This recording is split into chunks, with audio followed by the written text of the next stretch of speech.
When I asked James why he made a family card for his in-laws, he laughed and said, "They're my family, so they should have one, right? You got a problem with that?" He added, "If you knew who helped you when you were alone, you wouldn't talk like that, would you?" His confident tone surprised me. Was James always like this? He asked. "If you're grateful, you should do more for my family. Then you'll be part of it. Until then, you're like you're on a trial." I never heard of a trial in marriage before. James explained. I was silent. "It means you're not fully part of the family yet. If you don't like it, you can leave any time. For now, our family is just the six of us." I was shocked. So I canceled our shared credit cards and moved out right away.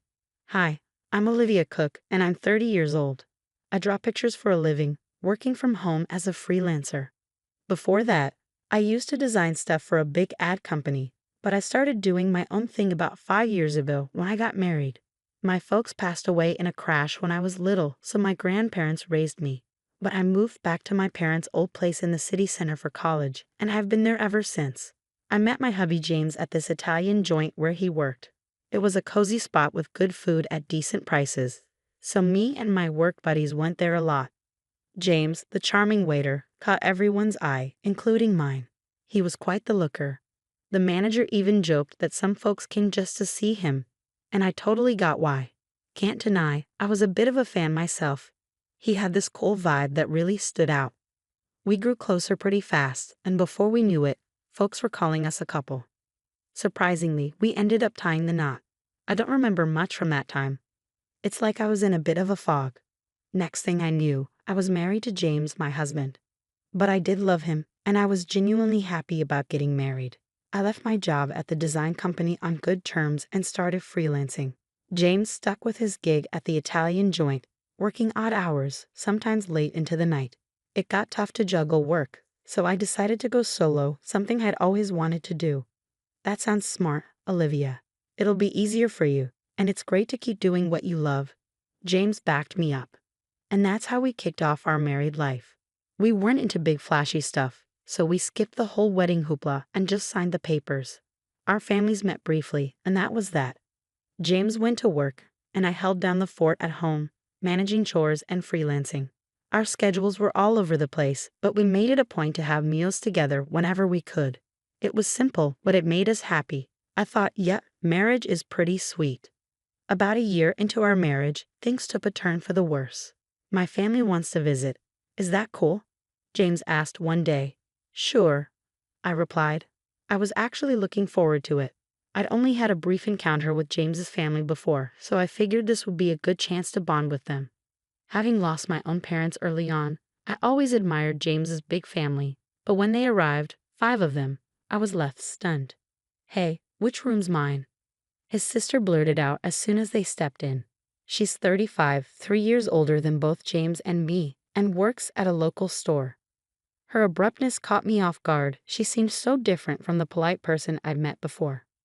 James's 22-year-old sister was there too, but she stayed quiet, barely saying a word, just like when we first met.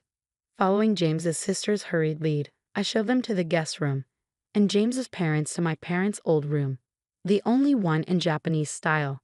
I thought it'd suit them best. Once they settled into their rooms, James's sister declared, "Well, since we're all under the same roof now, you better start treating our family right." I was puzzled by her words, but when I turned to James for clarification, he simply chuckled in a way I'd never heard before. Turns out, they'd given up their place and moved in here without telling me, he explained. Sorry, our family home had to be vacated suddenly, and they had nowhere else to go. I wish he'd informed me earlier. I had assumed it was just for a day or two, not a long. James's family didn't hold back. From the moment they moved in, all 4 of them expected me to handle everything while they did nothing, saying whatever they pleased. They made no effort to find jobs or a place of their own. When I asked about their employment, I got yet another surprise. "Oh, I quit that awful job at the supermarket," his sister confessed. She was working, but it turned out to be just a part-time gig. I'd assumed she had a full-time job given her age, but she admitted she hadn't held a steady job since high school. James's parents also had part-time jobs they gave up before moving in, and his other sister, well, she was unemployed. She claimed to be a student, but that wasn't true. "Why should I work when I'm part of a well-off family now?" she reasoned. When I asked who she was referring to, I received another startling response. You obviously. You received a hefty settlement and insurance payout after your parents' accident, and you don't even have a mortgage on this place. You can live comfortably without having to work, James's sister remarked, chuckling. I voiced my concerns to James when he returned home, but he erupted in a manner I'd never witnessed before. Everyone's exhausted from being suddenly uprooted. Give them some time to recuperate. Or do you want to kick out my family, Olivia? I was stunned into silence. Then, abruptly, James softened his tone. I'm sorry for yelling. It's been a tough day for me too. Can you please try to be a bit more understanding?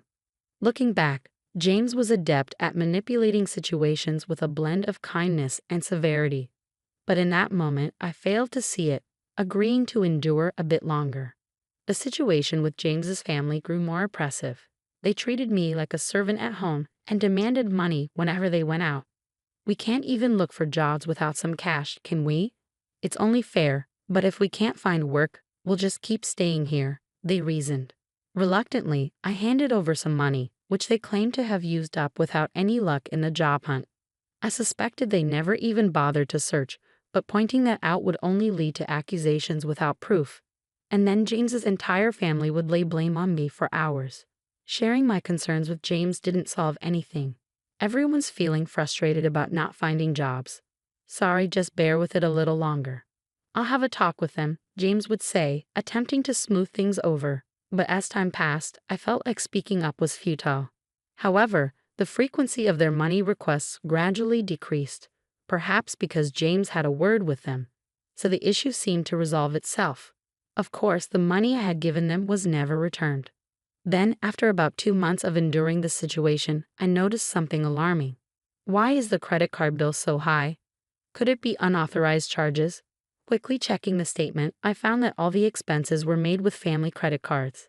The purchases ranged from food and drinks to books, games, and even luxury brand bags and clothing.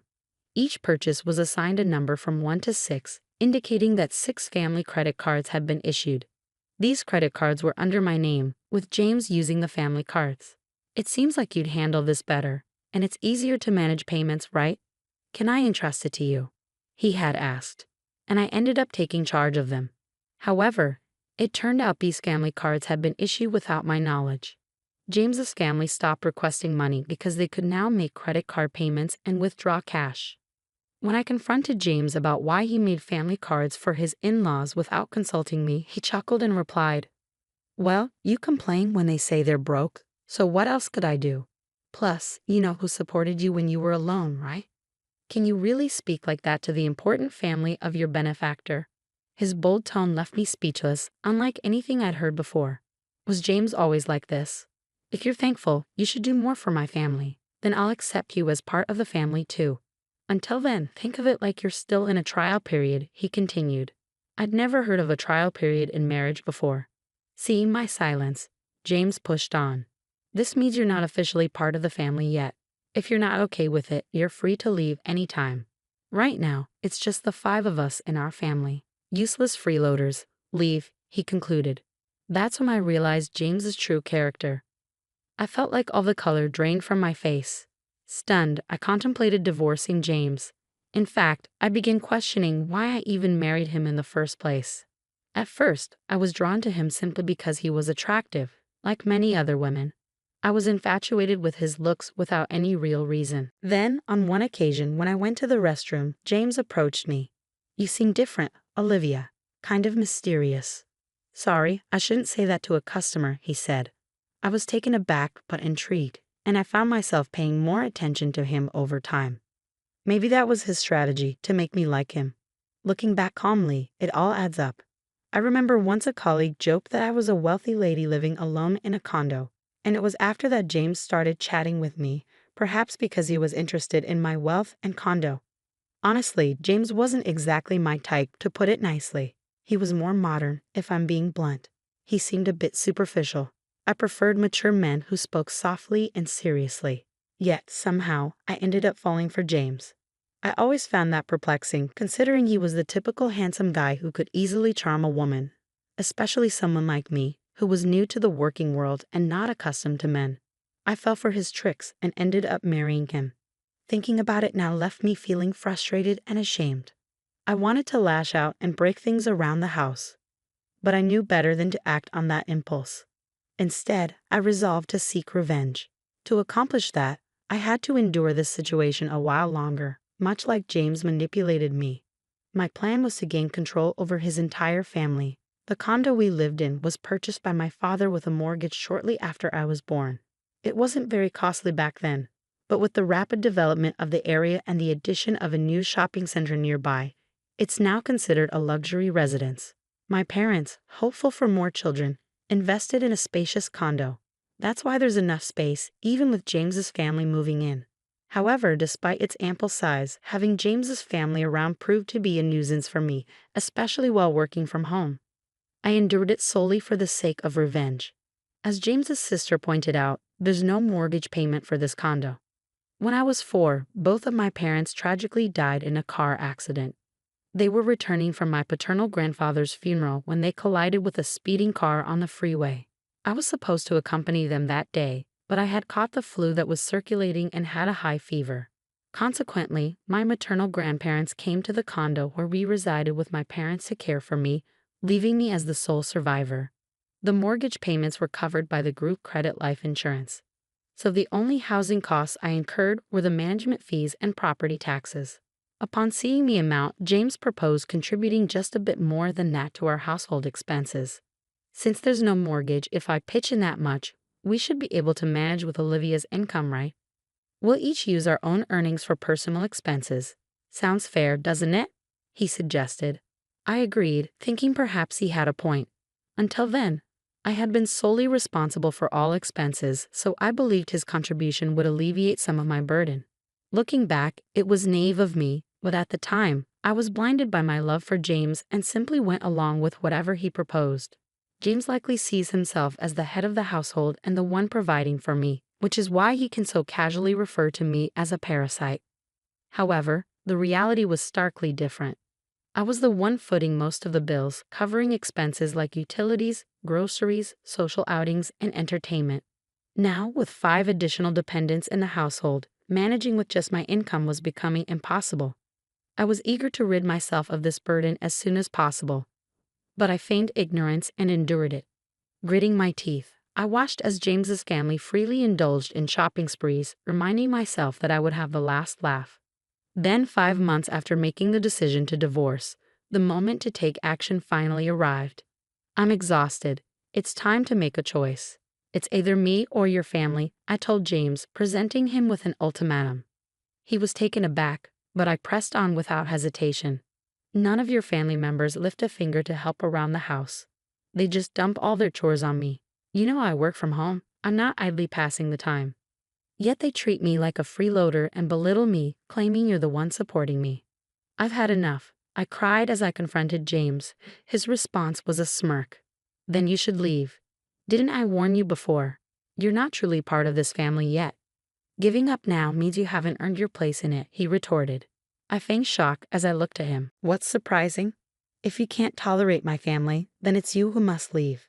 And since I'm not to blame, I'll take this apartment as alimony and I'll claim half of your savings as part of the property settlement. Ah, so that was his scheme all along. That's why his entire family had been hounding me, attempting to drive me away. I had suspected it, but hearing it articulated so plainly still came as a shock. It was someone I had once loved and married, but thanks to this revelation, I made up my mind. Fine, I declared, resolved to divorce James. But this condo belongs to me, and I'm not at fault either. What did you say? The grounds for the divorce are your family moving in without my consent and your family disrespecting me, I asserted firmly to James. He'd appeared taken aback by my outright rejection of his terms, not expecting such defiance. It was understandable, as I had always acquiesced to his demands since our marriage. Recalling those moments filled me with anger. I can't stand another moment with you all, so I'll leave now. But be prepared to vacate as well. This is ridiculous. This is our home. We won't leave. Ever heard of tenant rights? You can't just evict us from our own home, James shouted. Ignoring his protests, I left the house and sought refuge at my grandparents' home. I divulged everything to them and requested shelter until matters were resolved. My grandparents were appalled by what I had endured and scolded me for not seeking their counsel sooner. With tears in their eyes, they embraced me. "I'm sorry, Grandpa. I know I worried you, but I'll be all right now," I reassured them, forcing a laugh through my tears. The day after I left the apartment, James wasted no time in contacting me. "What's all this about? What mail are you talking about?" He inquired about the certified letter. I was impressed by how swiftly things were progressing. I had entrusted the divorce proceedings to a lawyer, and upon informing them of my departure yesterday, they had arranged for everything to be handled promptly today. "I'm not paying any alimony, and I'm not leaving the condo," James asserted. However, legally he was obligated to pay, and he had no right to remain in the apartment. "What do you mean? The condo is jointly owned since we're married. If that's your stance, then compensate me for half its value to buy out my share," he insisted, making an absurd claim. "Continuing this discussion is futile. Please communicate through my lawyer from now on," I stated firmly, ending the call. I anticipated he would likely call again the next day, but I had no desire to engage in further conversation that day. As expected, he rang me the following morning. "What's all this about?" He repeated the same line as the day before, displaying a lack of originality. "What mail are you referring to? The card's not working." "What did you do?" "What I did was cancel it. That card belonged to me, and you were merely an authorized user on the family card, remember? Indeed, before leaving the house, I had transferred all the accounts linked to that card to another one and terminated it. Naturally, the family cards would cease to function when I canceled mine. I was the one covering the expenses," I explained. "Yes, you covered the management fees and property taxes for the first 4 months only. It's not substantial, but I can deduct that from the alimony if you prefer," I mocked him. I heard some muffled shouting from the other end of the line. That's right, James had only paid the agreed amount for just 4 months. He had concocted various excuses about work and other matters, always finding a pretext to postpone payment. Then he abruptly ceased all payments. If he forgot and assumed he was still paying, that's quite a lapse in memory, but I didn't concern myself with it anymore. He's someone I'm severing ties with. His memory holds no significance to me. That's the situation, so please reimburse your share of the living expenses I've been covering. I've meticulously documented our household expenditures, which I'll utilize as evidence to equitably divide our savings. It's marital property, he insisted. "Yes, understood. Let's divide it accordingly," I acquiesced. He concluded the call with a reminder not to overlook it. A few days later, he called again with the same inquiry.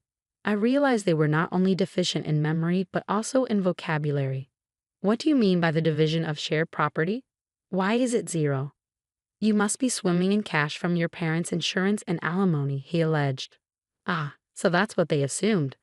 I patiently clarified that my pre-marriage savings were not part of the shared property, and since we had accumulated no savings during our marriage, it naturally amounted to 0. Don't accuse me of deceit.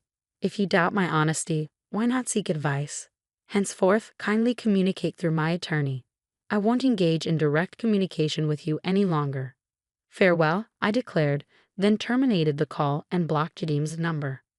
1 month after my departure, James and his family finally vacated the apartment, not due to a change of heart, but because they could no longer sustain their lifestyle. Predictably, James's income alone couldn't support a family of 5. Accustomed to lavish spending with my card, asking them to tighten their belts was out of the question. I had intentionally allowed them to use the card for this purpose, knowing it would lead to this outcome. His family began badgering James for shopping funds, and when he refused, they resorted to pilfering from his wallet. Even in his anger, they blamed him for my departure. To compound their troubles, the utilities, electricity, gas, and water were all disconnected. Of course, I had arranged for this since I had no intention of residing there. James attempted to have the utilities swiftly reinstated by phone, but since the house was in my name, no one else could restore them if the owner had ordered their termination. During the scorching summer and early autumn, his family struggled to endure the sweltering heat and eventually vacated the condo. Their destination, I neither knew nor cared. James endeavored to persist until the end, but he ultimately capitulated due to the absence of electricity and the inability to bathe. The divorce proceedings progressed more rapidly than anticipated, not because James had a change of heart, but because of his blunders. He betrayed our marriage by pursuing someone else, perhaps assuming he could swiftly remove me from the picture. He boasted about owning a luxurious downtown apartment, using it as bait to attract younger women. It's astonishing he engaged in such behavior with his family present, but it wasn't out of character for him, so they turned a blind eye. Prior to departing, I had discreetly installed cameras throughout the house, capturing all the evidence. Perhaps he underestimated me, but his disrespect was undeniable. He brought his family into my home without consent, racked up expenses on a family card, and left me with a bill, ousted me, and engaged in infidelity. I demanded significant compensation and alimony for these transgressions. When James saw the amount, he visibly paled and begged desperately for reconciliation. However, I harbored no such intentions. Aware of his inability to pay, I pressured him to borrow as much as possible from his company and seized whatever assets I could. When I threatened legal action for fraudulent use of the family card, he reluctantly agreed to my terms. I can only hope he makes diligent efforts to repay his debts. The divorce is now finalized, and I am currently residing at my grandparents' place. I haven't decided what to do with the apartment yet. While it held sentimental value as an inheritance from my late parents, given the circumstances and lack of memories associated with it, I may opt to sell it. On the professional front, my career as an illustrator is flourishing. I may soon live independently again. But for now, I'm content working from my grandparents' home. I'll continue to rely on their support for a little while longer before forging ahead with renewed determination. In the future, I'll be more discerning in choosing a partner, prioritizing qualities beyond mere attractiveness. My hope is to find a life partner with whom I can share my journey.